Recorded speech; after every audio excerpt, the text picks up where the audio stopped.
Hey guys, I'm here with Dave, and today we're at Newark Broad Street, and today we're going to be taking rather a hidden gem in this rail network. So today we're going to be taking the Bay Street Shuttle all the way to Bay Street from Newark Broad Street. Let's go. Yes, sir. Inside Newark Broad Street, you can find a small lower level that has a closed ticket office, a station map, and the doorway to tracks 1 and 3.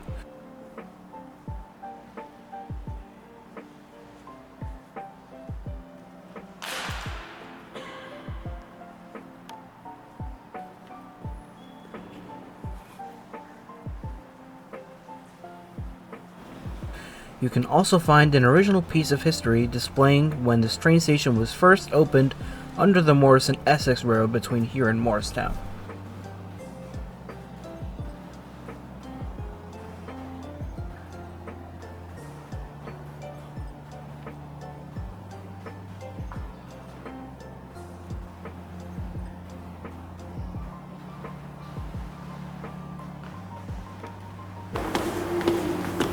On the upper level, you'll find the massive waiting area with a few ticket vending machines, restrooms, customer service, and a set of doors leading to the platforms.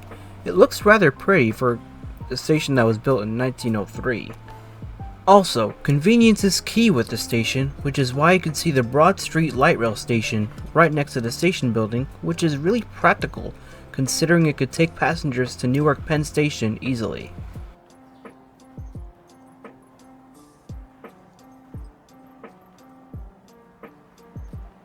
Our train today is Montclair Line train number 527, the Bay Street Shuttle, headed for Bay Street in Montclair, arriving on platform 3.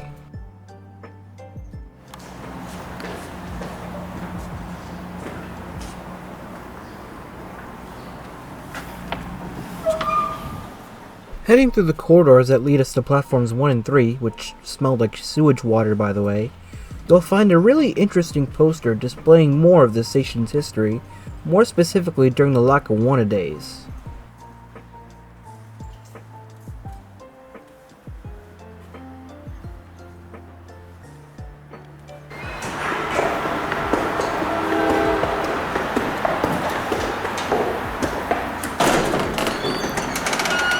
Just as we head upstairs onto the platform, a New York-bound train from Dover pulls in a few minutes early.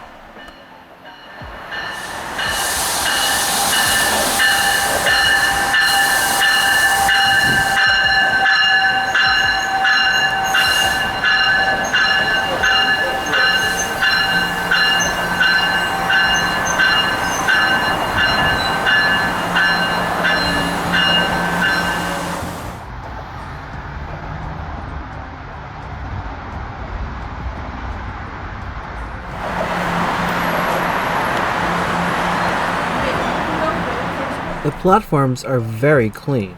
Despite the waiting areas beside us taking up a ton of space, there's still a bunch of room for everyone to walk along the platforms.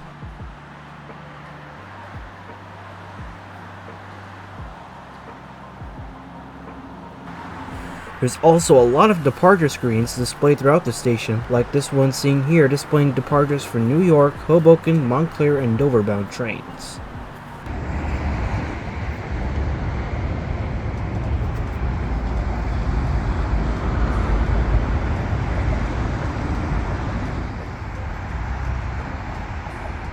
Newark Broad Street is a historic train station dating back to the early 1900s. It serves as a major change point between NJ Transit's 3 electric lines on the Hoboken division, the Morrison-Essex, Gladstone, and Montclair lines.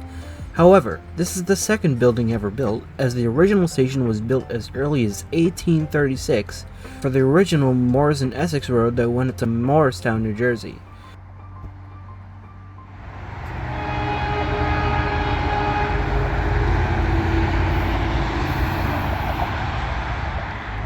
After a few minutes, our train blasts its horn and rounds the curve into platform 3, Bay Street Shuttle number 527, powered by yet another 3-car Aero 3 EMU set.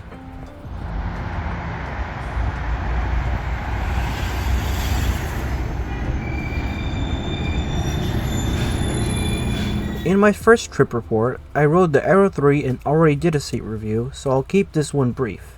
It's in a 3x2 layout with reversible seats, with about 3 inches between my legs and the seat across from me. Since the seat across from me is already a reversed one, I had little to no room to stretch out. Besides that, the seats are also surprisingly comfy. A little before we bid farewell to Newark, another Dover-bound train pulled into Platform 1 with Bombardier multi-level cab car number 7009 leading and Bombardier Out 46A number 4608 pushing behind.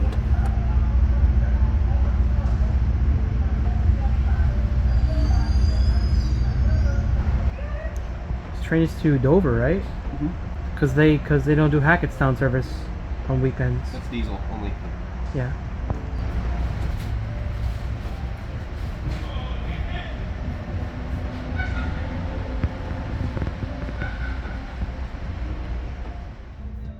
Now for our train statistics. Our train is NJ Transit train number 527 and is obviously powered by a 3 set of GE Aero 3 EMU coaches, the third variant of the Jersey Aero family. It has an AC asynchronous propulsion system that also includes high-power traction motors with a total of about 375 horsepower per 2-axle truck. Since this is a 3-car train, we multiply that by 6 to get our total power output of 2,250 horsepower for our entire train. The Montclair line runs from Hoboken to Hackettstown with a distance of 51 miles. Total travel time between the two destinations comes out at 2 hours and 6 minutes. The line serves 26 stations in total. Our route today is between Newark Broad and Bay Street in Montclair, covering 4 stops in a distance of 6.5 miles in a time of 15 minutes. For about a mile, we ran on this set of tracks under Newark's University Heights neighborhood. We had to make a short stop due to maintenance crews that were doing track work ahead of us. I think they're doing maintenance work on this track, which is why we had to stop.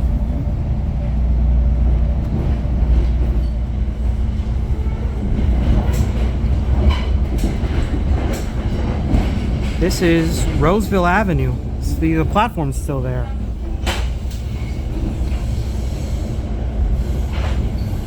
This was a former station that used to be a transfer station for the Morrison Essex and Montclair Booten line. The old platform is still here.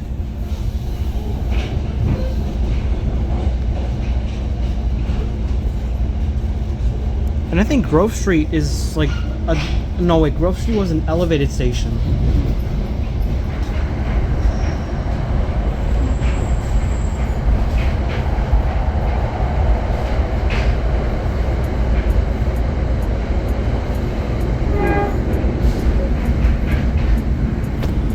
Watsessing Ave. Oh, this station looks broken. It's short. What the hell? Oh, the platform used to be longer. It used to stretch all the way till here. On our way to Bloomfield, I decided to check out the only bathroom on this train, which isn't really that great. It's really tiny with little to no space between you and the toilet due to the size of the train car. Water worked well, but there was paper towels everywhere and toilet paper wasn't stocked well at all, but luckily there was a fresh roll left on the sink, which is reachable from the toilet. It also features a hand dryer that doesn't work at all. Part of the bathroom was also vandalized, so yeah, not too great of a bathroom.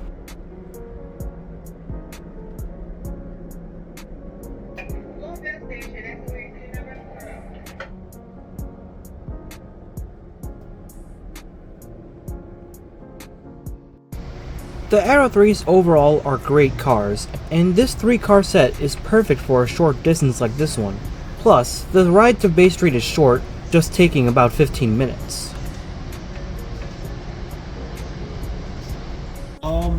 Besides the shuttle service, the weekday service has been running very good with diesel.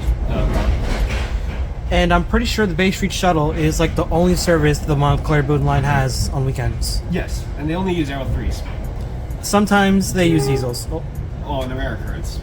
Has there ever been any, like, multi-levels spotted?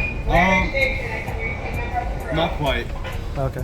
Isn't Glen Ridge like one of New Jersey's most attractive stations? I think second to most attractive. Because this station looks very pretty.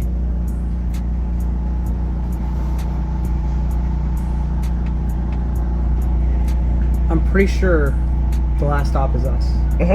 After this one. After this stop, next stop is Bay Street. Bay Street, next one stop.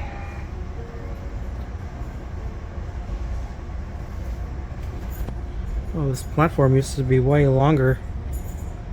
By like a few feet. The seating on Arrow 3s are surprisingly comfortable. I'm just noticing that now, but they're not really in the best condition. Despite how old they are. I mean, they've been like over like Yeah, 4 they've been in decades old. They've been in service since the 80s. So that's almost 40 years then.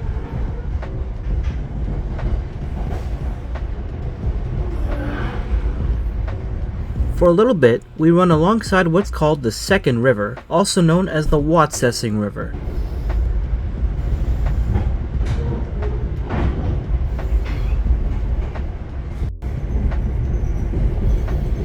Before arriving at Bay Street, we cross over a switch that takes us to the left side of the track so the train can run on the right side on its way back to Hoboken. Oh, it's single track now. Yep. Whoa, the other track's over there. Oh, we just switched sides. Yeah.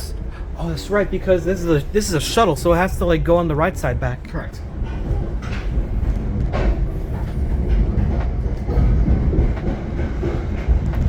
The man. Here we are in Montclair.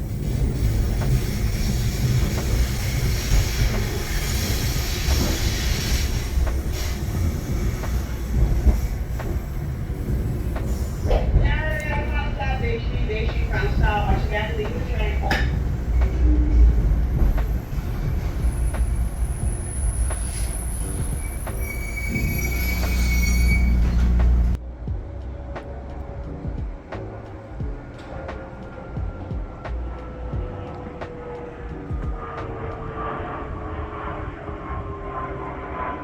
Fun fact, if you walk across the platform towards the crossing, you'll find the current Montclair connection that was built in 1996. Before that, a single track known as the former Montclair branch was here that turned left instead of right. It's no longer visible since it's been abandoned since then.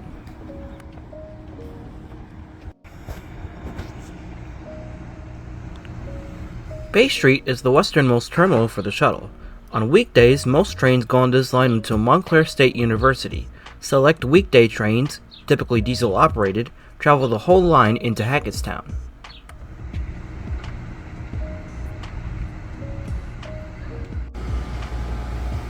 The Bay Street Shuttle operates 2 trains every 2 hours, with 10 trains a day in each direction.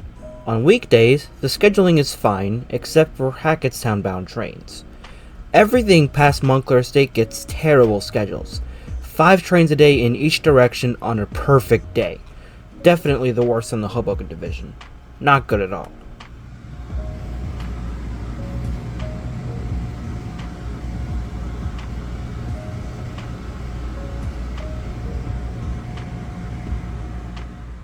Anyway, enough rambling. Bay Street is a station that's way bigger than I'd expected, so it's time for a station tour. The platforms are long enough to fit an 8-car train, which is good because the rush hour can get tight on this section of the line, given it's near a college. This sign is practically useless, since it only shows trains to Hackettstown, and Hackettstown trains do not run on weekends. It's only the Bay Street Shuttle.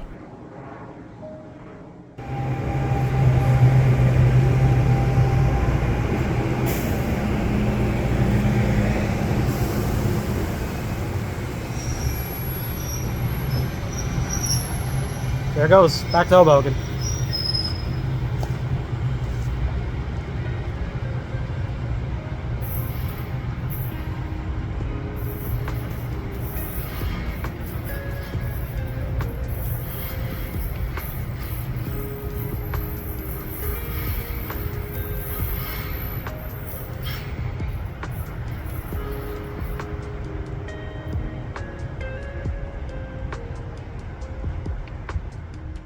Bay Street offers a tremendous amount of shelter, with huge awnings and a whole overpass for rainy and snowy days.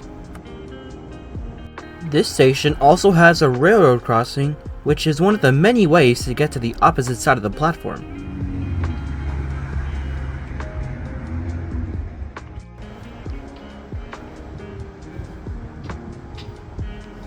The quickest way to exit the platform is by going up the small set of stairs, or taking the elevator, and simply walking out and under the station building. Despite Bay Street being built in 1981 and reopened in 2002, it has quite a lot of rust and dirt on its original station sign.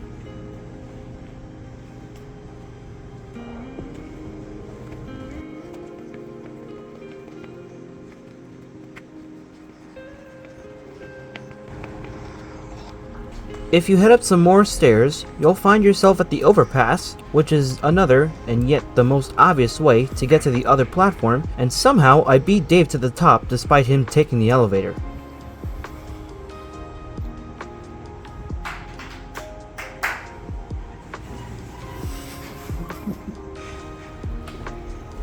The overpass is incredibly nice, one of the nicest I've ever seen. The windows are super clean and provide the clearest view of the platforms. It also has quite a unique floor pattern despite it being almost entirely concrete.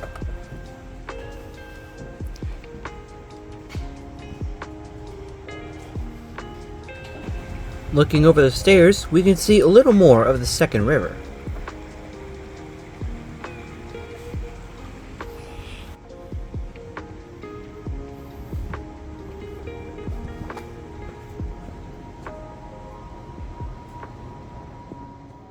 Heading onto the other platform, I found this thing displaying the history of different tools and parts that help keep a train running and ensure safety for everyone else, which I think is kinda cute.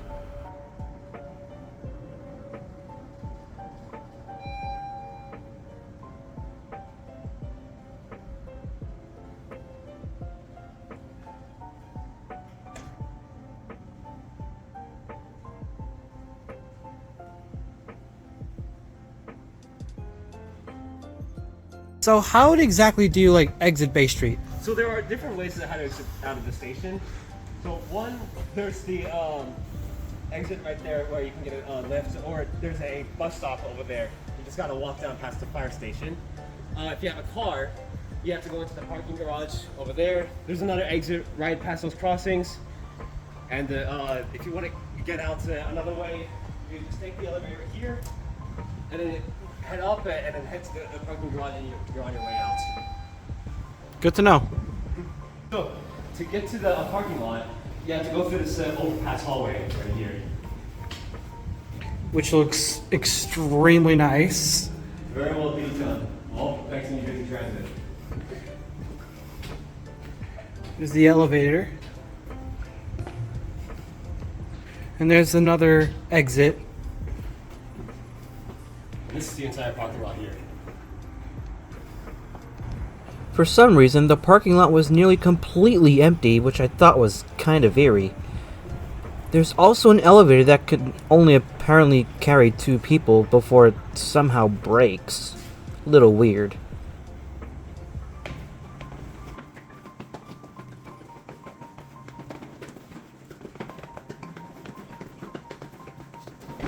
I couldn't find out why, but the lobby was closed today. Maybe they were cleaning it or something. But from outside, the interior looks quite cozy.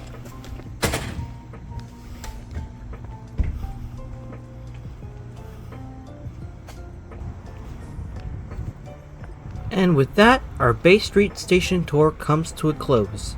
The station is definitely one of the nicest I've ever seen, and is definitely a convenient one, given it gets nearly 1,400 riders daily as of 2019.